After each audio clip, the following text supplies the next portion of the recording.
Riyad As-Salihin, The Gardens of the Righteous, by Imam Nawawi, produced by Respect Graduate School. Chapter 43, Quranic verses, Living Between Fear and Hope. None feel secure from Allah's designing against them some unexpected affliction, save the people of loss and self-ruin. Surah Al-Araf, chapter 7, verse 99. This verse highlights the importance of fear of Allah's power and consequences, reminding believers not to become complacent or overly secure in their actions, as only those who are heedless would disregard divine justice. None ever despairs of Allah's mercy, except people who disbelieve in Him. Surah Yusuf, chapter 12, verse 87. This emphasizes the other side of the coin, hope in Allah's boundless mercy. It teaches believers never to give up hope in His forgiveness and compassion, even after committing sins, distinguishing them from disbelievers who lack this trust. Your Lord is indeed swift in retribution when it is due, and He is indeed the all-forgiving, the all-compassionate, especially toward those who turn to Him in repentance and His believing servants. Surah Al-Araf, chapter 7, verse 167. This verse beautifully combines both aspects, affirming Allah's swiftness in punishment when it's deserved, yet immediately following it with His attributes of being all-forgiving and all-compassionate, particularly for those who repent and believe.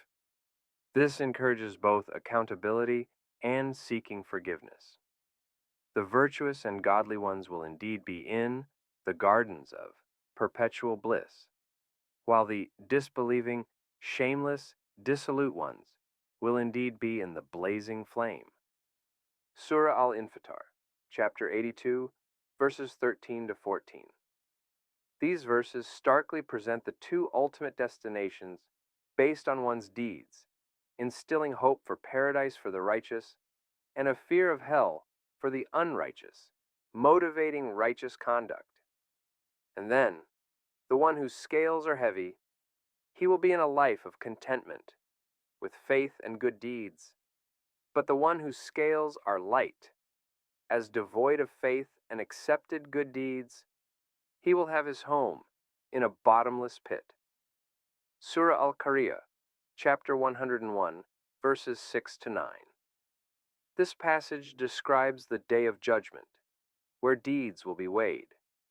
It serves as a strong motivator for good actions, fostering hope for a heavy scale and a life of contentment, while simultaneously instilling fear of a light scale and its dire consequences.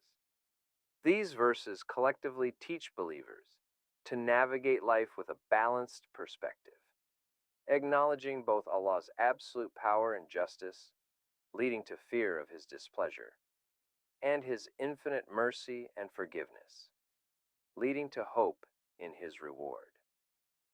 This balance encourages continuous self-assessment, repentance, and striving in good deeds. Hadith number 231, narrated in Sahih Muslim, Jannah 81.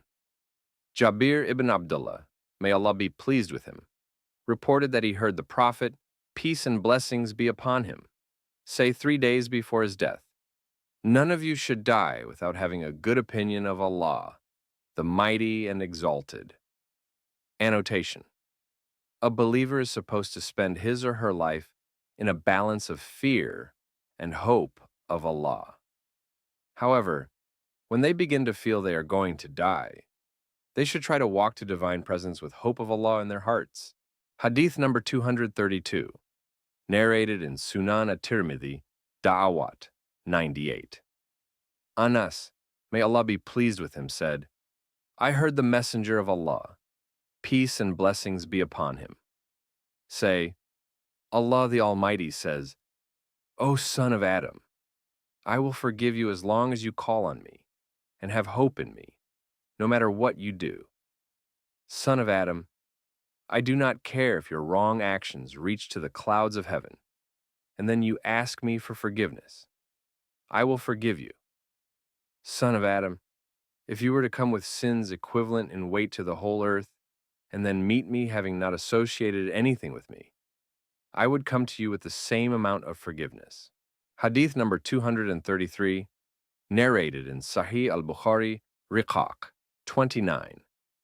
Ibn Mas'ud, may Allah be pleased with him, reported that the Messenger of Allah, peace and blessings be upon him, said, "Paradise is nearer to you than your own sandal strap, and it is the same with hell," i.e., worship and good deeds lead a person to paradise, and the lusts and caprices of an evil commanding soul lead him to hell.